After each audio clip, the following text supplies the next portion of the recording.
What are some of the most common questions that note holders ask? Well, here's one. I saw your ad. What do you mean you buy mortgages or trust deeds or whatever your ad says? Your best strategy when you get a question like that, and I'm presuming this is on the phone usually, you ignore that question and you ask one of your own. Are you receiving payments on a mortgage now? Otherwise, you might find yourself explaining mortgage investments to somebody with with somebody who doesn't have a mortgage or simply curious about what you're doing.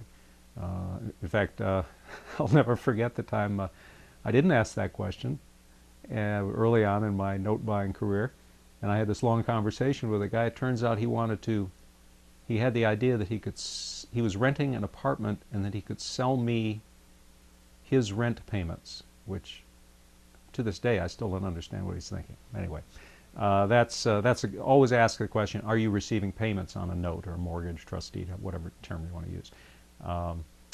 Another question is, what do you pay for mortgages? Again, don't waste your time. Make sure they understand you're only interested in beginning a conversation if they have a note that they can sell to begin with. Again, you ask them, are you receiving payments on a note now? If they say yes, then the question of what do you pay is, it depends. And then you ask them the question from your intake sheet. I often tell people, well, I've got to find out a little more, because it's like if you had a car and you wanted to sell a car, and somebody came up to you and said, well, what are you asking for the car? They're going to want to know a lot more about the car, what model it is, how many miles it has on it, what's the condition of the vehicle. Those are the kinds of things we have to find out about your note. And then I'll be happy to give you a good price, the best price I possibly can give. I always tell them that. Another question is, well, how much of a discount will I have to take? Or why do you have a discount? Well, I address that question of how to explain a discount to a note seller in another one of these short videos. The answer when they say, well, how much of a discount do you have to take?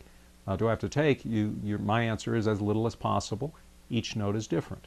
And then I ask the questions from my intake sheet, or my worksheet. How long does it take before I get my money? My answer is, once you furnish me with the documents that I need, the process will take a few weeks. Now, it may not take a few weeks, but you now have the extra time if you need it. Well, why does it take so long? This would be an obvious question. Well, we have a title search, we have to do an appraisal. That's what takes the longest, and we don't have any control over that. Those are done by other companies. It may very possibly be a shorter period of time. Okay, another question. Are there any points or fees I'll have to pay? And I love that question because the answer is no. There are no points, no fees, and we will pay all the closing costs. Of course, we pencil those in when we give them a quote, but we make it very simple and very cost effective. The price that we give you is the bottom line price. There's nothing else to be deducted from that. Question, what documents do you need? I say not very many, really. I'll go over them with you when we meet to complete our agreement for the note. Would 3 o'clock this afternoon be good, or would 7 o'clock tonight be better? Notice you give them an A or a B choice, not a yes or no choice, because it's that your chances of getting a good answer are much better. Okay, what if I can't find all the documents? That's a common question. Put them at ease about that. You say the original note is the most important document. The others are either recorded at the county courthouse or on file with the title company or lawyer who handled the property settlement. Can I use my own lawyer? Well, this time I turn the question around. Oh, I would insist you use your own lawyer. Now, I wouldn't volunteer that if they hadn't asked the question, but the fact that they asked the question means they're afraid. So you put them at ease, say, I insist you use your own lawyer. Have him review or her review everything in advance. Of course, I can't pay your lawyer's fee. That's your responsibility. Then they might start to think about that a little bit. See, a note seller who asks this question is afraid you might take advantage of him. And the best way to deflect that is to do what he doesn't expect. Insist that he consult his lawyer before he acts.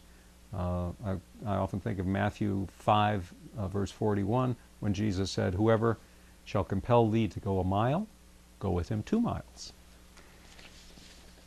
So those are some of the questions that have confronted me in 25 plus years or whatever it is of note buying. And I encourage you to study some of the other questions and answers on our website. There's a lot of frequently asked questions, and there's a lot to learn. So spend some time at papersourceonline.com.